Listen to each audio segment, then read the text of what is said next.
a lot of barbers don't save a lot of money. Because like we were saying, cash comes in. That's one of the cons. And every day it's like, okay, I don't care. I'll cut and I'll make money. When they should be saving money. I know there should be. Well, for me personally, I think there should be more money saving education classes. But then again, we work on our own, so it's not. We have to go venture out and learn. It's not like we have a pay stub and it gets taken out. You know, I just wish I just wish that we get more education, financial literacy. Yeah, definitely. I definitely agree with that, and I feel like that should just be like a high school curriculum kind of thing. Like I feel not just in our industry, but in every industry, I feel like that should be something that they teach us. Like for me, in my personal experience, when I first became a barber, I was all cash, right? Like the shop I started at and I worked at for 3.5 years was all cash. And so for me, what I created for myself was simple but effective. So I had a safe at home, right? And in that safe, I'd have envelopes. One envelope would be for shop rent. One envelope would be for mortgage. One envelope would be for home utilities, shop utilities, savings, right? Like I had about 7 different envelopes, right? And I knew how much money I needed to make every month for each one of those items. And so what I did was I would just get a calculator, right? This is how much my rent is. If I'm gonna work 5 days a week, 20 days a month, I divide that number by 20. And I knew that as long as every day that I worked, I put that amount of money in the shop rent envelope, that at the end of the days, it was given, it was guaranteed, it was bulletproof. I'd have the money for my rent. And same with the bills, same with my mortgage, same with everything else. And so whatever, I'd go home at the end of every day. At the end of every day, I'd go home, I'd get my tips, I'd get everything, I'd put them all together, I'd count them, and then I'd put that much in the rent envelope, that much in this envelope, and then whatever was left over, I knew was for me. Like I knew I could do whatever I wished with that money, and that it wouldn't affect my lifestyle. And so that's how I chose to save money when I was pretty much doing it all cash. It was simple, envelopes and math. That's discipline right there. That's real discipline. Yeah, because there'd be days where I wouldn't make enough to put in every envelope. So I had to write a little note saying that I owed the mortgage envelope $20 or $10, right? And so the next day I'd have to make that much plus some extra so I can replace those $8. I mean, put in those $8 and hopefully still have some money left over for me. Owning a shop, for those who don't know, you're a shop owner. Yes. We're actually sitting in your shop right now. Yes. Very nice shop. Thank you, brother. What's it like? Interesting. Was it a sense of achievement? It definitely was a sense of achievement. For me, it's been great. I feel like it's in my blood. I've been doing things that are like business related since I was in 2nd grade, creating different things, managing different things. The most interesting thing is probably managing the barbers, right? The different personalities, the different attitudes, different requests, different desires, things like that, managing all of that. But fortunately, I enjoy running a business. I enjoy being with people. I enjoy connecting. I enjoy getting related. And it's just, I enjoy it. Is it difficult? Yes. Do you have to deal with some difficult situations? Yes. One barber doesn't get along with the other. One barber said this. A client called and said this. The barber doesn't think he did anything wrong, right? It's really a lot of communications that have to go on, that you have to be with, and you have to be patient with. You have to not create stories and take them personal, right? And then just manage it. But yeah, it's definitely not easy. It's definitely not just about coming, collecting the money, and living a lavish lifestyle. It definitely takes some work. So what's your preference? Do you hire new barbers coming out of barber school versus veteran barbers? Both. Cutting? Both? Both, yeah. I mean, if I can get a veteran barber that I could just be straight with from the beginning, like one of the things I like to tell my barbers when I hire them is, we're in the business of customer service.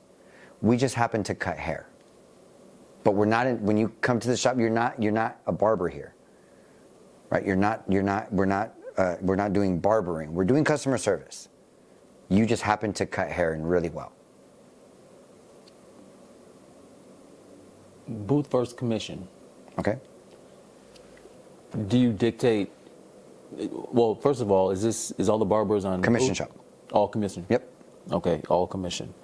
And that was your preference. I know you. 100%. I'd never do booth rent. Say it again. I'd never do booth rent. Okay. Do they ask when Yes. you do, and then you? Nope. Okay. And what was the reason again? Just for the. Because I believe in my business. Okay. I believe in my ability to generate awareness. I believe in my ability to get people to walk through that door and feel comfortable enough to go with almost any barber. Okay. If you don't mind sharing, do you know the commission split?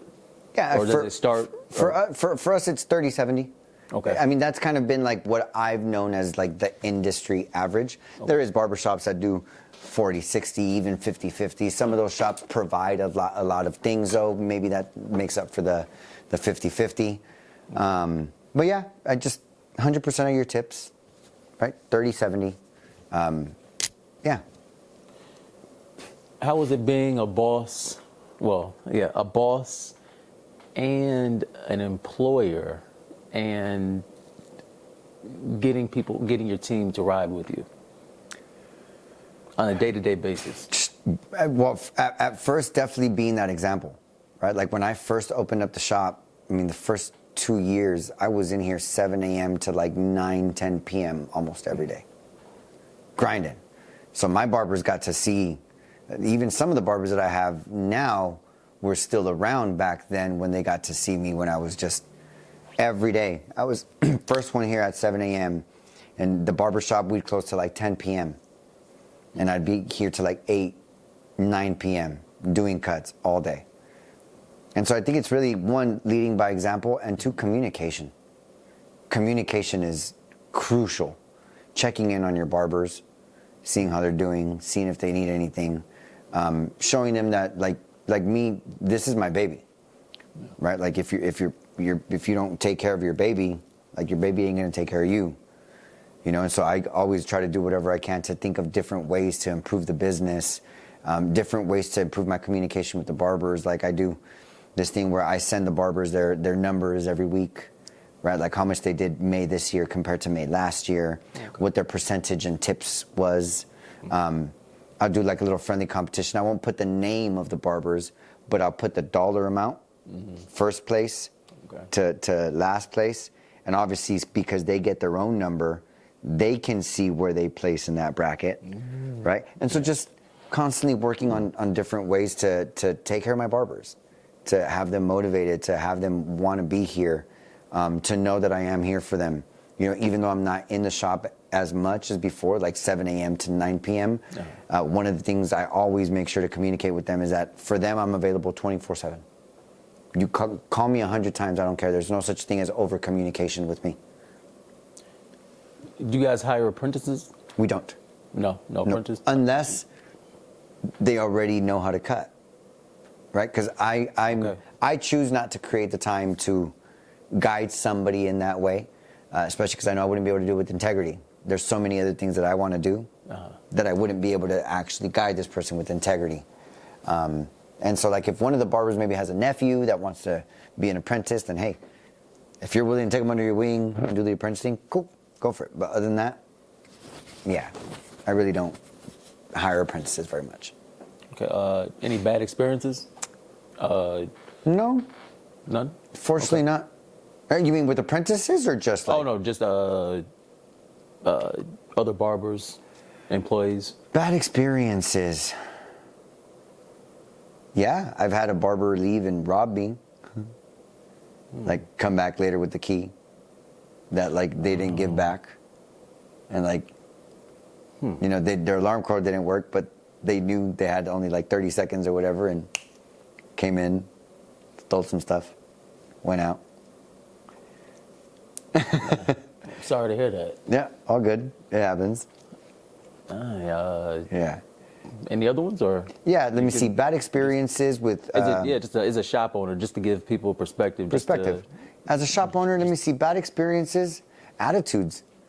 I mean, there's just some barbers that actually not attitudes. I guess you could say like like just lack of integrity, right? I do the best that I can. Like when you get hired, I'll tell you how it is, Okay. right? Like this is how we run the business. This is like what I request of the people that work here. Like, is this something that you're good with? Like, is this something that aligns with what you're committed to in your career? And it's like, oh yeah. And then it just, right? They start coming in late. They don't communicate with their clients when they're running behind. You can't tell them anything, right? Nobody wants to be told anything. So it's just that, I think, those experiences of having to manage those promises. Okay. So how do, because there's like kids, kids who come and get their haircut. Is there like, you have like a no profanity when kids are around, or is it one of those, like you don't have to really say it, you should know better? No, it's something that's made known. It's something that's made known that if you see, if there's a kid or a woman or an elderly person in here, to refrain from any bad language. We also refrain from playing music that's not edited, like that doesn't have like the parental advisory. We try not to play Scarface on the TVs, right? Because you just never know when that kid or that lady's gonna walk in, things like that. And it slips out, and it's okay. Like I'm not gonna like, what the fuck, right? Like, but like if it slips out, one of the things that I try to make it known to the barbers, just communicate. There's nothing wrong, right? Like if you're like fuck, and you see the lady and you're like, oh my god, I'm so sorry, like my bad, right? But like you acknowledge it. My bad. Most of the time, clients are like, he hears worse at home, right? Like, but nonetheless, like just that communication with the client of like, oh, that slipped out, my bad. Did you ever have a customer get mad at one of your barbers for like, I guess, messing their hair up? Yeah. To come intervene, or they asked you to fix it, or? Yeah. Mad just because this is not what I asked for, right? Like I said, I wanted this, and like they gave me that.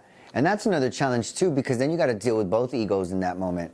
You got to deal with the ego of the client, right? Like I told him this, and then you got to deal with the barber, but he told me this. Like look at the picture he showed me, and like nobody's ever right, nobody's ever wrong, and just having to intervene. And it took some practice, right? Like there were those times where I felt like I had to people please either way, right? Like sometimes I was in a situation where I ended up people pleasing the barber, where I ended up telling the client like, well, man, like this is what you asked for, and like this is what he gave you, and put myself in that spot. And then I had practice putting myself in the other situation where I told the barber like, but did you ask this? But did you go this way? Right? And I think now I'm at the point where I learned like just make it right? Like just tell the barber like, hey, we can't please everybody. Don't worry about it. Right? Like I know that this doesn't happen often. Right? This is the one out of the last 300 clients you've had that complains. It's not a big deal. And then I'll tell the client too, like, dude, don't worry about haircuts on me. I deeply apologize that you didn't get, what you were thinking you were getting. We can definitely take the hit on that one. And this cut's on me. Here's a gift certificate for your next haircut. Call me. I'll take care of you personally if you want. Right? Like nobody's right, nobody's wrong. Take care of everybody. It doesn't happen often. Were you guys open during COVID? Yes. Okay. What was that like? Interesting. We put a doorbell outside. That doorbell is actually still there. I can go ring it right now and you'll hear it. So we put a doorbell. We'd lock the door. We had our curtains, and people. It was by appointment only. We have cameras outside the shop, so we'd go look at the screen to see if this person had a duffel bag or a briefcase or a clipboard or something, you know what I mean? And we also did do whatever we could to be safe, because back then we were freaked the fuck out too. Okay. Yeah. Right? Like we were scared just like everybody else. So we did the gloves, and we did the sanitation, and we did like every precaution necessary. Oh. Did State Board come around? No. No? No, we were very lucky. Okay, what about prior to COVID? Yeah, we had a couple visits from State Board. How often do they come around usually? I'd say like once a year. Once every 2 years too. It's not very often, but we've been very, very blessed that the times that they've came around. Maybe that's why they don't come around often, because when they have came around, everything's been pretty cool. We've maybe got like a $100 knock for something, right? Like something small, but nothing crazy. No unlicensed barbers or anything like that. So, yeah, I think as long as you manage your shop while you keep it clean, right? Not just for State Board, but That's one thing that I feel very grateful for, that we do get a lot of clients that acknowledge us for how clean the shop is. Yeah. Advice for opening up a shop. Somebody looking right now saying they're thinking about opening up a shop. They've been maybe cutting for maybe 3 to 5 years. They're ready to make that next step. What's any advice for them? Yeah, build your clientele. Build your clientele to the point where you can be the only one in your shop and still manage your lifestyle.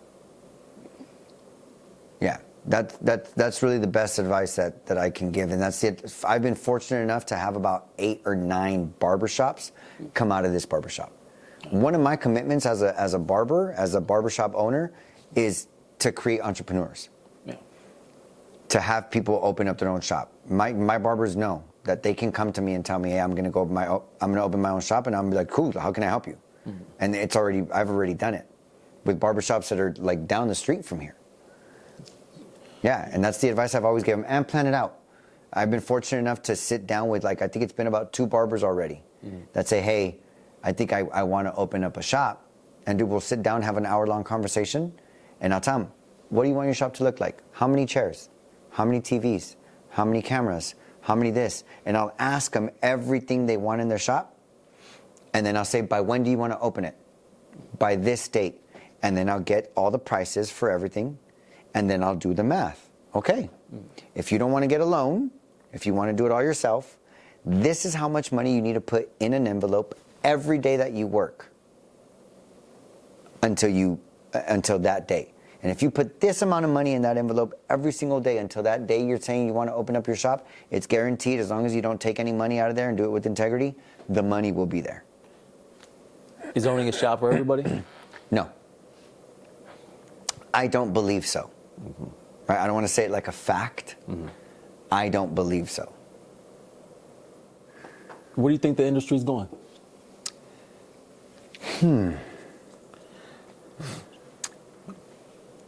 I think the industry is heading in a good direction. I see a lot more men getting more interested into self-care. Okay. I do see barbers and salons offering a lot more facials services.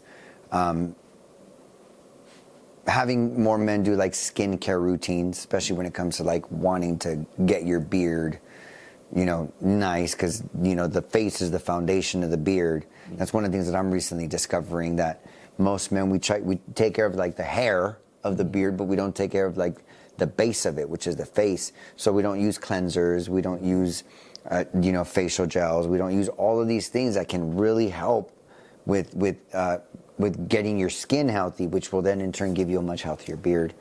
More men are getting like the black mask treatment, the blackhead treatments.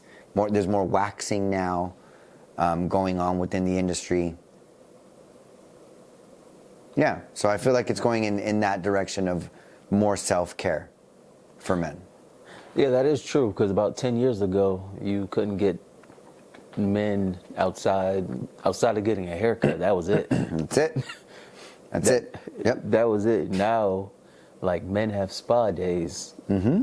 Well, I wouldn't necessarily say spa day. Well, but they do, yeah. Just say it like it is. It's a fucking spa day. Yeah, it's a spa day.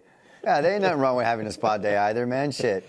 It's you like, deserve it. It's like my girlfriend's going to her spa day. And you're going to your spa day, right? Like, shit. Yeah, it was...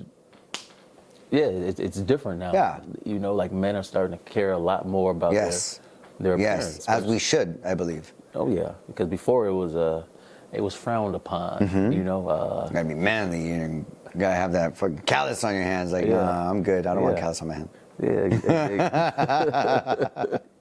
that is. So,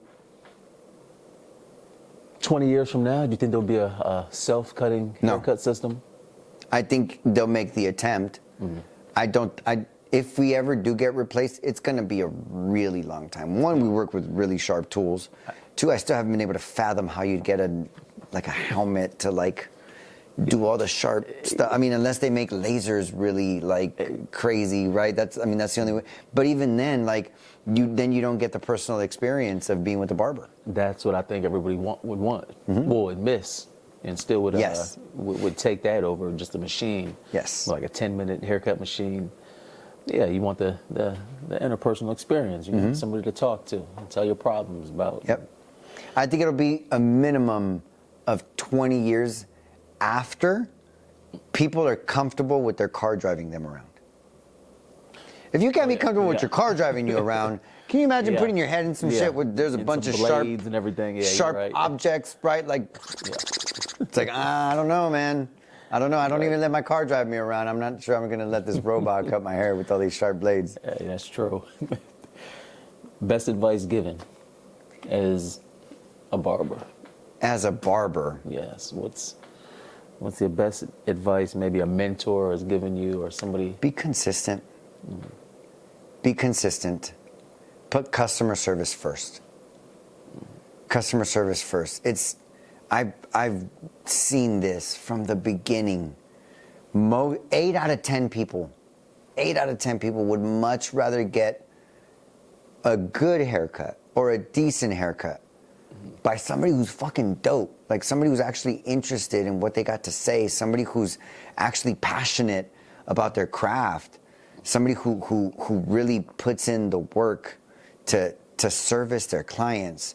8 out of 10 clients would much rather a decent barber that does that than a barber who does Instagram fucking famous haircuts, right? So be consistent, continue to practice on your craft humbly, and put in the work.